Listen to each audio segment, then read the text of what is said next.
مر معنا في الأمس حديث أبي هريرة، صح؟ النبي صلى الله عليه وسلم قال: لا نشق على أمتي لأمرتم بالسواك عند كل صلاة. ثم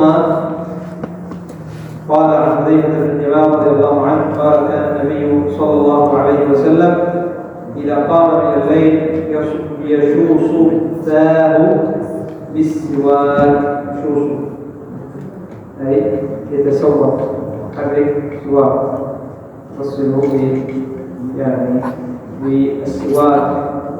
فهذا الحديث حديث حذيفة بن اليمان، وحذيفة ممن أسلم يعني متقدم، هو وأبوه أيضا اليمان صحابي. حذيفة صحابي واليمان صحابي رضي الله عنهما. وحذيفة هو أمين سر رسول الله صلى الله عليه وسلم، أخبره النبي صلى الله عليه وسلم بأسماء المنافقين أو بعض المنافقين، قيل 12 رجلا، فهو أمين سر النبي صلى الله عليه وسلم في المنافقين. من أخبار المسلم أن قال له: سأسر إليك سرا فلا تخبر به أحدا. قال: فلان من المنافقين وفلان من المنافقين فلان، أي الذين هم كفار يظهرون الإسلام ويبطنون الكفر. وكان عمر، ذكروا أن عمر بن الخطاب رضي الله عنه كان ينظر إلى حذيفة إذا جاءت الجنازة نظر إلى حذيفة، فإن صلى عليه حذيفة صلى عليه، وإن لم يصلى عليه لم يصلي، لأنه يعني النبي صلى الله عليه وسلم نهي عن الصلاة على المنافقين. صلى أولا، صلى على يعني عبد الله بن أبي بن سلول رأس المنافقين، النبي صلى الله عليه وسلم صلى عليه وكان لم ينهى، ثم نهاه الله عز وجل: ولا تصلي على أحد منهم مات أبدا ولا تقم على قبره. ولا أحد يعلم، يعني لا أحد يستطيع أن يحكم على يعني المنافق بأنه هذا كافر، أن هذا منافق، لأنه يظهر الإسلام، يصلي مع المسلمين وربما جاهد مع المسلمين ويزكي إذا كان من أهل الأموال، لكنه يبطن في باطنه الكفر، يكره الإسلام ويكره المسلمين ويبغضهم، كما ذكر الله عز وجل في صفة المنافقين. يعني في أول القرآن في سورة البقرة ذكر الله عز وجل أصناف الناس: مؤمنون، كفار، ذكر المؤمنين ثم الكفار ثم المنافقين. ذكر المؤمنين في آيتين، قال الله عز وجل: الذين من الكتاب لا ريب فيه هدى للمتقين الذين يؤمنون بالغيب ويقيمون الصلاة ومما رزقناهم ينفقون والذين يؤمنون بما أنزل إليكم وما أنزل من قبلكم وبالآخرة هم يؤمنون أولئك على هدى من ربهم أولئك المفلحون. هذه 3 آيات في المؤمنين. وثم في الكافرين أيضا آيتين: إن الذين كفروا سواء عليهم أنذرتهم أم لم تنذرهم لا يؤمنون ختم الله على قلوبهم وعلى سمعهم وعلى أبصارهم غشاوة ولهم عذاب عظيم. آيتين. و4 أو 12 آية في المنافقين بعظيم فسادهم، لأنهم يظهرون الإسلام فيعيشون بين المسلمين وهم يكيدون للإسلام، ومن الناس من يقول آمنا بالله واليوم الآخر وما هم بمؤمنين يخادعون الله والذين آمنوا وما يخدعون إلا أنفسهم وما يشعرون، إلى أن قال الله عز وجل يعني قال الله عز وجل في آية: فإذا أظلم عليهم قالوا ما شاء الله لا بسمع صالح الله على كل شيء قدير إن الله إلى آخر هذه الآية، يعني إلى ذكر صفاته 13 آية. قال الله عز وجل في آخر آية إيش؟ فإذا أظلم عليهم قالوا ولو شاء الله لذهب بسمعهم وأبصارهم إن الله على كل شيء قدير. إن الله على كل شيء قدير. كل هذه الآيات من علم. ومن الناس من يقول آمنا بالله واليوم الآخر إلى هذه الآية: إن الله على كل شيء قدير. هذه كلها في يعني المنافقين، كلها في المنافقين. كم آيات؟ يعني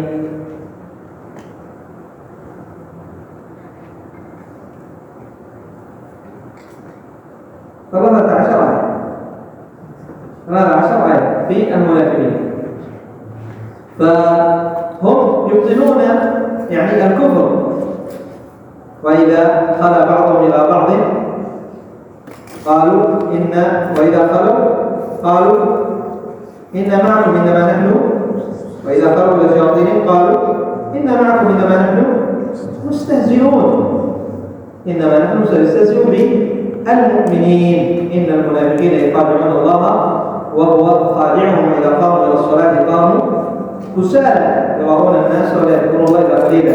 فلذلك النبي صلى الله عليه وسلم أول شيء صلى على عبد الله بن أبي بن سلول رأس المنافقين، وكان يعني الصلاة عليه لم ينهى عنها النبي صلى الله عليه وسلم، ثم بعد ذلك نهاه الله عن أن يصلي على المنافقين، ولا تصلي على أحد منهم مات أبدا ولا تقم على قبره، فكان عمر ينظر إلى حذيفة أي بعد موت النبي صلى الله عليه وسلم، إذا رأى صلى على الجنازة صلى، إذا هذا ليس ينظر، وإذا لم يصلي على الجنازة.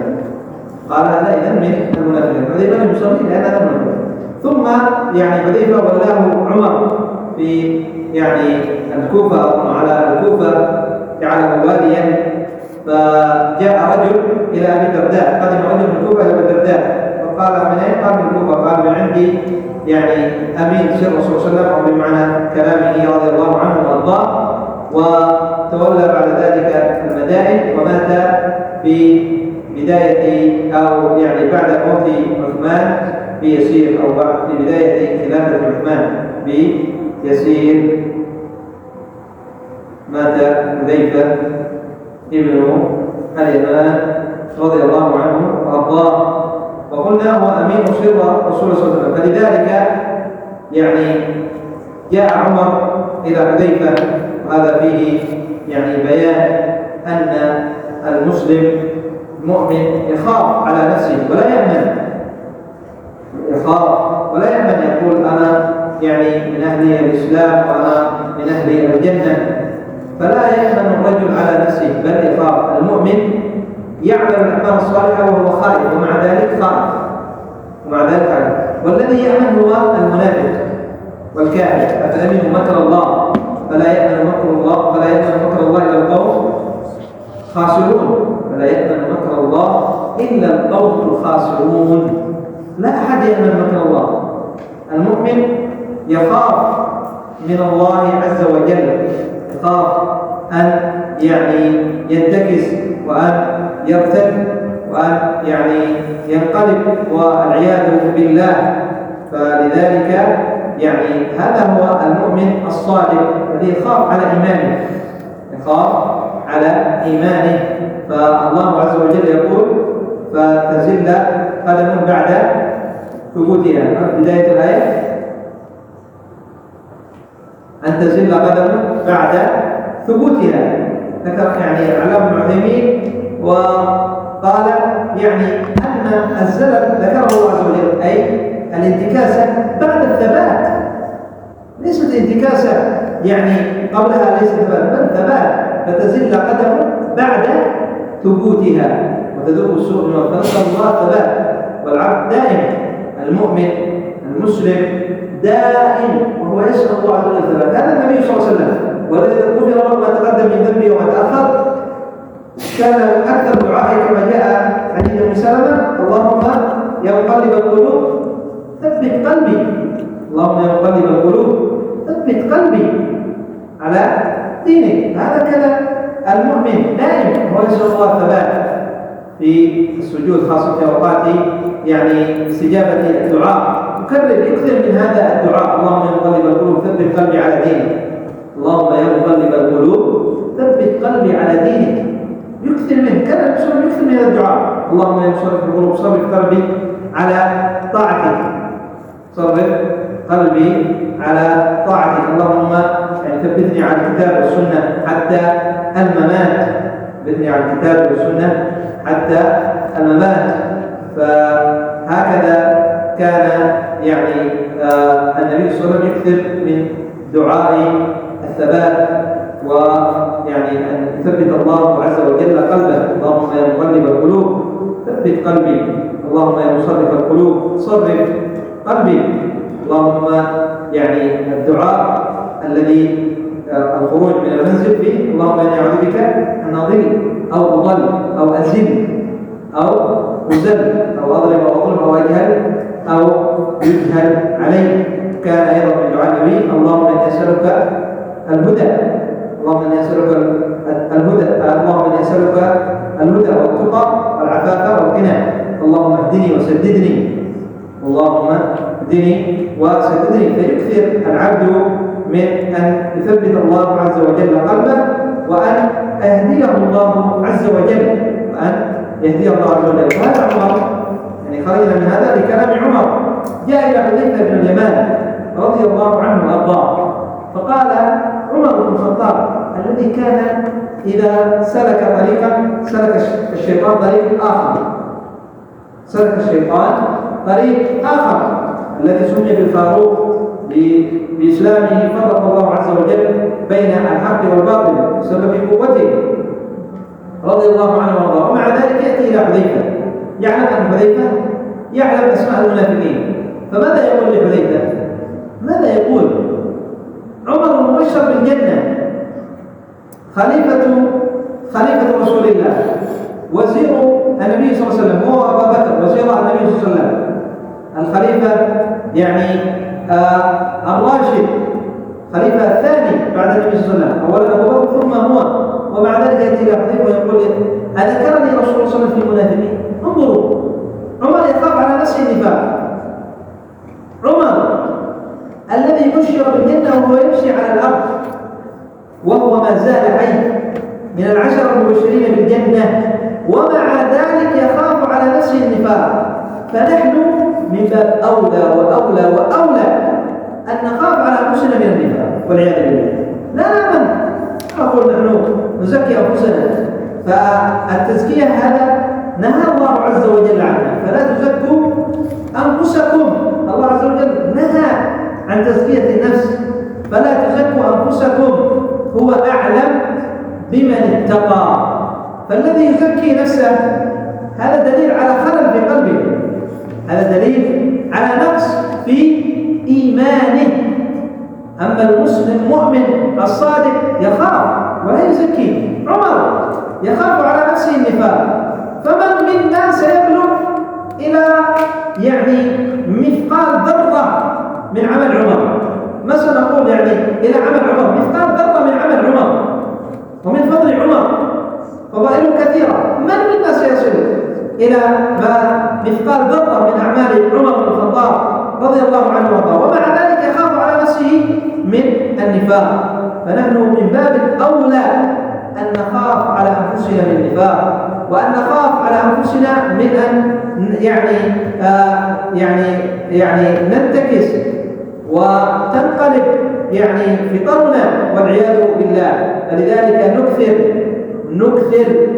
نكثر من هذا الدعاء الذي كان يكثر منه النبي صلى الله عليه وسلم: اللهم يا مقلب القلوب ثبت قلبي على دينك، اللهم يا مصرف القلوب صرف قلبي على طاعتك، اللهم ارزقني حسن الخاتمة. من هذه الأدعية أيضا يعني نسأل الله عز وجل أن يرزقنا حسن الخاتمة، أن يرزقنا حسن الخاتمة. فكما تقدم حذيفة يعني ومع ذلك لم يأمن عمر رضي الله عنه وارضاه، أخبره قال له حذيفة: ولن أخبر أحدا غيرك. قال له: لم يذكرك رسول الله صلى الله عليه وسلم في المنافقين، ولن أخبر أحد غيرك. يعني إذا جاء أحد سألني هل ذكر النبي صلى الله عليه وسلم في المنافقين، لن أقول له نعم أو لا، لن أقول له نعم أو لا، ما أخبر إلا عمر، قال ما ذكرك في المنافقين. ومع ذلك ما أمن عمر على نفسه. عندما حضرته الوفاة رضي الله عنه وارضاه قال لابنه يعني لعبد الله بن عمر: انظر في الصلاة يعني اذهب بي، يعني هو طلب من عائشة أن يدفن بجانب النبي صلى الله عليه وسلم وبجانب أبي بكر. فإذا جاء حذيفة وصلى عليه، يعني معناه أن أمنت من النفاق، لست من المنافقين. انظروا، بعد موته يعني في سكرات الموت يخاف أنه يكون من المنافقين. وهو عمر رضي الله عنه وأرضاه قال: إذا لم يأتي حذيفة يصلي عليه فلا تأخذني إلى جنب رسول الله صلى الله عليه وسلم، لأنه قال إذا لم يأتي حذيفة بمعنى يظن أنه من المنافقين. وعمر قد بشر بالجنة وهو ما زال يمشي على الأرض، فنحن من باب أولى أن نخاف على أنفسنا. نسأل الله السلامة، نسأل الله الثبات، نسأل الله الثبات، نسأل الله الثبات على الإسلام والسنة حتى الممات. قال: كان النبي صلى الله عليه وسلم إذا قام من الليل، أي قام من الليل، جاء في بعض الروايات إذا قام إلى صلاة التهجد، في بعض إذا قام إلى صلاة التهجد، صلاة الليل، يشوص فاه بالسواك، هذا فيه فضل السواك، ويتأكد يزيد استحبابه عند القيام لصلاة الليل. وذكر الإمام النووي رحمه الله تعالى أن السواك يستحب في جميع الأوقات، يستحب في جميع الأوقات، ويزيد استحبابا ذكر في 5 مواضع. الأول عند الصلاة، حديث أبي هريرة الذي تقدم معنا: لولا أن أشق على أمتي لأمرتم بالسواك عند كل صلاة.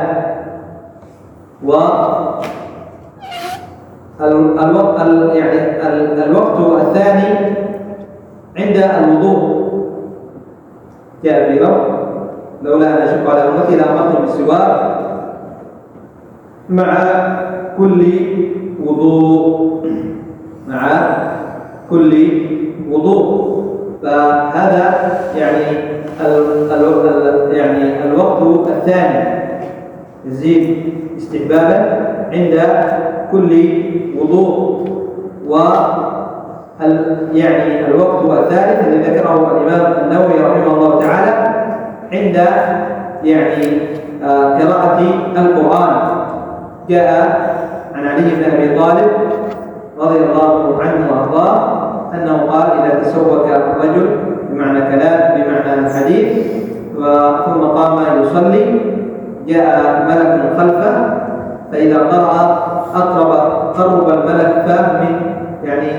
فاه من فم هذا الرجل، فما يتلو من قرآن إلا ويأخذ منه الملك. وقال: فطهروا أفواهكم، فطهروا أفواهكم. وهذا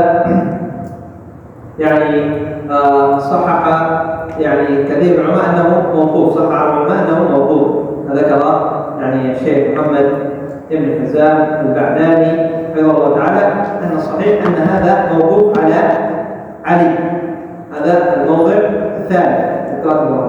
الموضع الرابع عند قيام من النوم، عند القيام من النوم، لهذا الحديث، حديث حذيفة ابن اليمان. الموضع الخامس عند تغير الفم، إذا تغير بسبب تأخر الأكل.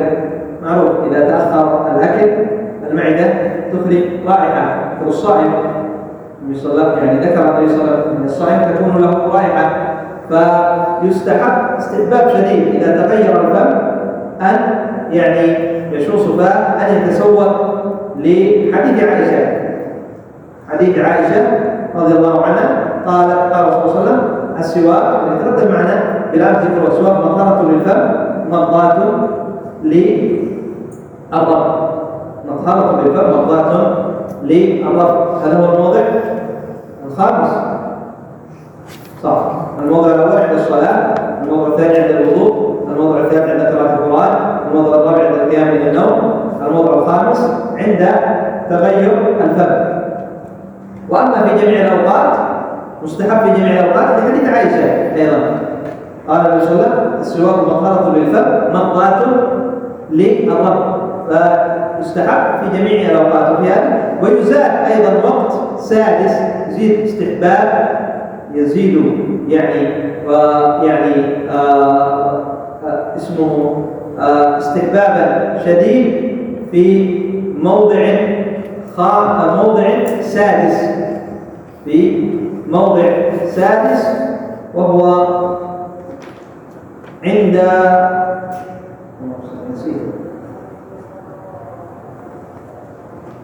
موضع سادس جاء في حديث عائشة رضي الله عنها في مسلم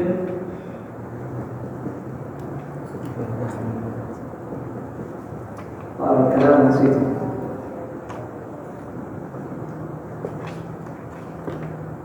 عند الصلاة. هذا ذكر الإمام النووي 5: الصلاة والوضوء، قراءة القرآن، عند القيام من النوم، وعند تغير رائحة الفم، عند دخول المنزل. صح، جاء في حديث عائشة عند دخول المنزل، دخول البيت.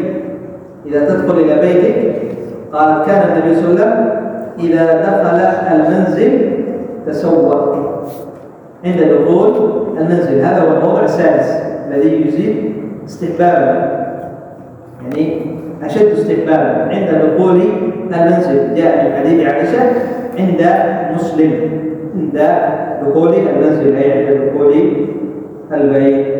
طيب، نكتفي بهذا القدر. اللهم سبحانه وبحمده، أشهد أن لا إله إلا أنت.